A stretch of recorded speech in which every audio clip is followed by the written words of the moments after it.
우리 천재 number back number 15. 자 일어나서 자 이름 얘기하세요. 딱 보고 안녕하세요 여러분하고 딱 잡고 안녕하세요.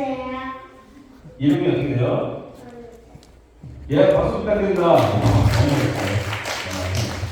무슨 질문이 뭘까? 네. 은하 씨 중간에 블랙홀이 안 나왔어요. 그렇죠. 자, 좋습니다. 박수 부탁드립니다. 우리 지금 블랙홀의 전문가인 우리 박사님이 계십니다. 자, 박사 나지 마시고 블랙홀 얘기 한번 부탁드립니다. 자, 질문이 이렇게. 블랙홀이 어떻게 하세요?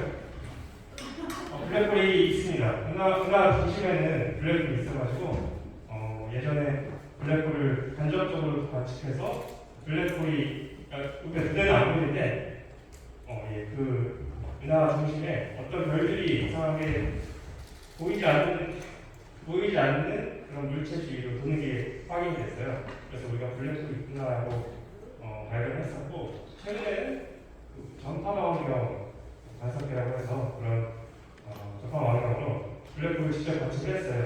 예, 사진도 있는데 제가 그래서 이제 블랙홀 관측해서 누군지 기억은 안 나는데 노벨상도 받았고 예, 뭐 그런 결과가 있습니다. 내일 모레 약간 그런 내용을 좀 얘기해보려고 해서 관심 있으면 와주시면 감사하겠습니다. 윤일화 선생님은 대한민국 서울대학교라는 곳에서 블랙홀 기준을 박사님 오셨고 그다음에 과학관에 참가하시니까 언제 그 박사님 그 강의했을까요? 내일 모레 하려고. 내일 모레 있습니다. 광고 좀 내일 모레 그 천문학의 네. 의미와 노벨상과 천문학에 대해서 몇 시였죠? 몇 시였죠? 3시인가요? 새벽 3시. 감사합니다. 제가 3시. 오후 3시인가요? 새벽 3시인가요? 오후 3시인가요? 오후 3시인가요? 새벽 3시 아닙니다. 오후 3시에 뭐 그런 얘기를 좀 해보려고 합니다. 많이 관심 가져주시면 감사하겠습니다. 감사합니다. 오늘 그 배우관이 상당히 훌륭한 과학자분들이 계시거든요.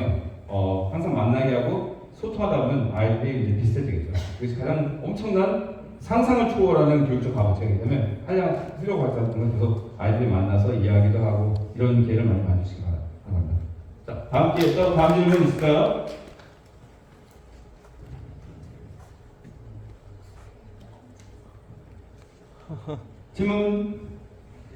질문이 없으면 혹시 제가 하나 해도 될까요? 네. 네.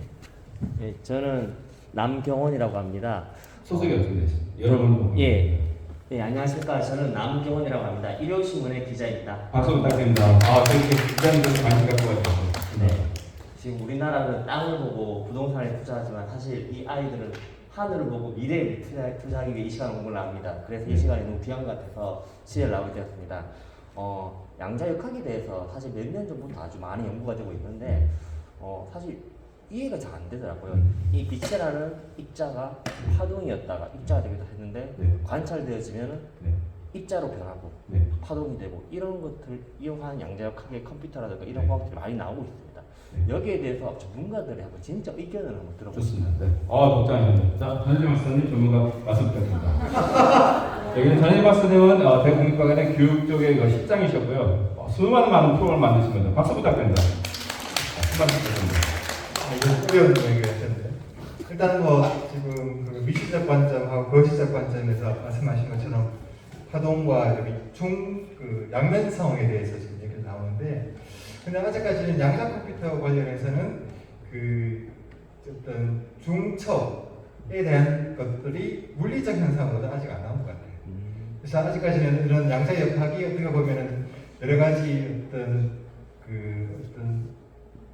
철학적 의미 이게 이냐 아니냐 그러한 거에 대해서 존재성에 대해서 정확하게는 규정이 안 된 것 같습니다. 그래서 지금 여러 가지 미래적으로 보면은 어떤 하나가 놓고 1이냐 0이냐를 놓고 눈으로 봤을 때는 1 아니면 0인데 이게 보지 않고는 1일 수도 있고 0일 수도 있는 이러한 물리적 현상이 아직 안 나온 것 같고 저도 말씀하신 것처럼 양자 컴퓨터에서 이게 물리적으로 봤을 때 이것이 물리적인 현상이 아니냐를 조금 더 지켜봐야 될 것 같아요. 저도 그거에 대해서 좀 궁금하고 있기 때문에 조금 더 확인이 되면 저도 한번 당연히 한번 하도록 하겠습니다. 박수 부탁드립니다. 찾아내신 다음에 많은 분들이 나오시는 우리 전인 박사님의 강의 여러분 기대해 주시기 바랍니다. 네, 다음 질문 있을까요? 봤습니다. 여러분, 이 학생들이 이름이 진짜 교육이거든요. 박수 부탁드립니다. 와, 멋있어요. 자, 일어나서 자기 이름, 여러분 안녕하세요 딱 하고 그 다음에 자기 이름 얘기하고 자기 이름이 어떻게 될까요? 안녕하세요. 저는 박혜수예요. 박혜수, 예, 멋있습니다. 박수, 여러분. 자, 그래서 질문이 뭘까? 분내콜이 사라지거나 폭발하나요? 분내콜이 사라지거나 아, 예, 또 사실 블랙홀의 전문가 좋습니다. 자, 블랙홀 전문가 이준호 박사님, 말씀 답변 부탁드립니다. 예, 블랙홀이 이제 그 스티븐 호킹의 호킹 복사라고 해서 설명하기 좀 복잡한데 천천히 블랙홀이 사라진다고 예측은 되고 있어요. 근데 우리가 실제로 관측은 안 되고 있는 걸로 알고 있고, 그래서 이제 시간이 오래 지나면 블랙홀 번개가 사라지게 될 것 같습니다. 폭발하지는 않을 것 같아요. 그러니까 그러니까 블랙홀로 어떤 물질이 빨려 들어가면 그때 폭발을 일으킬 수 있어요. 예. 감사합니다. 자, 그 다음 질문. 네, 좋습니다. 자, 일어나서 자기 이름. 안녕하세요. 제 이름은 와. 박수입니다. 박수. 이야. 자, 질문. 블랙홀이 있다면 화이트홀도 있나요? 와. 맞습니다. 자, 제가 너무 편하네요. 제가 답해도 안 되니까, 자, 김준호 박사님 다시. 네, 저는 잘 모르겠는데 화이트홀이 있을 거라고 이론적으로 많이 예측을 하기도 합니다, 사람들이. 근데 아직까지 발견되진 않았고 모르겠어요, 있을지 없을지. 있으면 대단한 발견이 될 것 같고요. 네, 많이 이제 관심을 계속 가져줘서 만약 이런 연구를 해서 화이트홀을 발견해내면 노벨상을 받을 수도 있지 않을까. 그렇죠. 네, 그런 기대를 해보겠습니다. 자, 우리 노벨상 리스편의 저 의견을 들어보겠습니다. 블랙북 와이프에서 한 말씀 부탁드립니다. 어떻게 생각하시죠? 블랙홀이 있다면 화이트홀도 왠지 있을 것도 같아요. 왜 그럴까요? 그건 잘 모르겠어요. 좋습니다. 박수. 솔직하다. 좋아요. 그래서 연구를 해가지고 저희 이유를 밝혀주면 좋겠어요. 그러니까 저희가 모르는 게 많거든요. 그래서 우리 젊은 세대들이 우리들을 다음 단계로 이끌어주셔야 돼요. 여러분의 역할이 상당히 중요합니다. 네. 다음 질문. 어머니, 아버님, 이런 게 진정한 교육 아닐까? 그래서 교육은 이렇게 이루어지는 겁니다. 네. 안녕하세요. 네. 이진입니다. 그러니까 애들이 이제 다음에 이제 우주가 발전하고 한다는데 우리나라 입시를 준비하면서 어떻게 하면 수학을 좀 잘할 수 있게 재밌게 할 수 있을까? 네. 예. 그거는 제가 수학자는 제가 답하겠습니다. 저는 최근에 저는 그 대한민국 정부에서 과학 영재와 과학고 영재고 그다음 과학 영재원의 국가 전략을 수립하는 4차 계획을 세우겠습니다. 2023에서 2016에서 자문위원회로 활동하고 있는데요. 똑같은 주제에 대해서 영재가 어떻게 되는가에 대한 질문인데 삼성에 계신 이제 핵심 과학자분들 말씀에 대한민국에 너무나 과학 문제 잘 푸는 사람 많다. 수학 문제. 근데 우리 그런 사람이 필요하지 않고 너무 많고 과학적 사고로 다음 단계를 이끄는 그런 사람들이 필요하다고 말씀하시더라고요. 저 개인적 소개는 저는 어려서 탐구였습니다. 공부하고 이제 문을 닫고 자연에서 엄청난 노력을 뿜었는데 6학년 동안 거의 공부를 안 하다 보니까 중학교 1학년 또 공부를 하기로 결심했는데 수학은 안 되더라고요. 거의 4년 동안을 5일까지, 2일까지 못 만났던 것 같아요. 그래서 결심을 하고 했는데 고1 때부터 수학을 잘하게 되고 미국으로 이제 고등학교 3학년 하늘나라에서 미국으로 가족이 다 이민을 했는데 언어가 좀 약하다 보니까 수학을 좀 상대적으로 잘하다 보니까 또 수학과에 가게 되고 수학과 교수가 됐습니다. 수학과 교수가 됐는데 일단은 제가 느낀 거는 많은 분들이 왜 수학한 사람이 우주를 하냐고 할 때 어떤 말씀이냐면 우리가 음악을 하지 않습니까? 우리 음악 피아노 칠 수 있는 친구들 피아노 악기 하시는 친구 흔드세요. 너무 왜 박수. 음악하고 우주하고 상당히 관련이 많은 것 같아요. 저는 어떻게 느끼냐면 개인적으로요.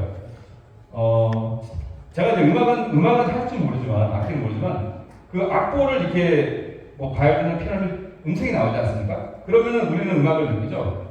우주 탐사가 왜 제일 좋아하냐면 우주 탐사의 악보는 다 수학입니다. 수학 하나의 연주를 했을 때 바로 가장 훌륭한 필사가 우주거든요. 제 학생들 많은 경우는 이제 공과대 학생들 많기 때문에 저는 관심이 없다 보니 우주로 관심을 갖게 되는데 수학은 저사람 잘하는 것보다 복잡한 문제 푸는 것보다 그거를 수학적으로 사고하는 게 중요한 것 같아요. 예, 그거를 저는 과거 10여 년 동안 어떤 것을 하면 미국의 대학 입시 시험에 SAT가 있습니다. SAT와 대학원 GRE 지면은 실제 실업 출제원으로 활동했습니다. 저는 어떻게 수학 문제를 만들냐면 일상생활 보면서 수학 문제가 보이거든요. 그러면 저는 이게 이 사람이 수학적 사고를 할 수 있나 그런 문제들을 많이 출제했었습니다. 예, 그래서 너무 막 복잡한 문제 푸는 게 그 자체가 되는 수학이 아니라 이거를 수학적인 언어를 표현하면요 해결이 더 쉽게 될 수가 있어요. 그러니까 말로 하면 되게 어렵거든요. 그러니까 로켓을 발사해서 화성에 착륙하는데 언어로 쓰려면 너무 힘들어요. 근데 수학적 공식으로는 아주 완벽하게 군더더기 없이 정리할 수 있거든요. 그래서 수학 언어에 엄청나게 힘들거든요. 그래서 우리가 다 연주를 다 잘해가지고 음악을 좋아하지 않고 감성을 느끼잖아요. 그것처럼 수학이 아름다움을 자꾸 느끼는 훈련시키면 아이들이 수학을 사랑하게 될 거예요. 그래서 너무 과다한 수학적 생각 없는 그 패턴을 해가지고 푸는 그런 거는 정말 독이 되고요. 수학적 사고라는 기본. 그러니까 예컨대 아이들이 하면은 뭐가 있었을까요? 이거 몇 킬로나 저거 몇 킬로나 될까? 이거를. 그러면 레퍼런스가 필요하지. 1킬로라는 게 뭔지. 그러면 이제 이거 한 900g 되지 않을까 엄마? 이제 이런 거죠. 어떻게 생각해? 근데 저도 이제 하버드라는 대학교 이제 신입생 선발 이제 선임과 선발 사정관으로 활동하는데 제가 질문하는 게 전 그런 문제를 많이 써요. 대학교 이제 요번에 한국에 12월 29일 때 이제 미국 가야 되는 하버드 신입생들 심사관으로 해야 되는데 제가 학생들 물어보면 한 문제 딱 있어요. 밖에 창고 보고 나무 본 다음에 나뭇잎 숫자는 밝혀라고 말합니다. 저도 몰라요, 뭐인지. 하지만 그 아이의 논리적 사고를 보고 싶은 거죠. 그 숫자가 맞든 말든 잘 모르겠어요. 하지만 그 마케팅한 스킬, 너 어떻게 10,000개가 어떻게 나는데? 30,000개가 어떻게 나는데? 그걸 물어보거든요. 그럼 논리적 사고가 그게 수학적인 사고인 것 같아요. 그래서 그런 데 강조해 주시면 아이들이 수학을 사랑하는 맞고 그 다음에 제가 이제 하버드 다닐 때 하버드 MIT 조인 교수님께서 주다 슈트라는 교수님이 그분이 항상 말씀하시는 게 계산기가 얼마나 싸져야 우리는 곱셈을 들어갈까 그런 말씀하셨는데 너무나 수학은 이제 모델링과 계산이거든요. 그러니까 그 모델링을 하는 수학적 그 체계를 표현하는 것. 그러니까 우리의 느낌을 시를 표현하든 어떤 악보를 표현하든 수학적 표현 방법일 뿐이거든요. 그런 스킬을 많이 가르쳐주면 좋을 것 같아요. 그러면 아이들이 좀 더 실질적으로 정말 어떤 분야를 가든 천문학가든 기계공학가든 수학의 교육의 목표가 그거죠. 그리고 논리적인 정리를 할 수 있는 표현 방법, 그 다음에 해결 능력인데 그런 걸 좋아하게 하지 않는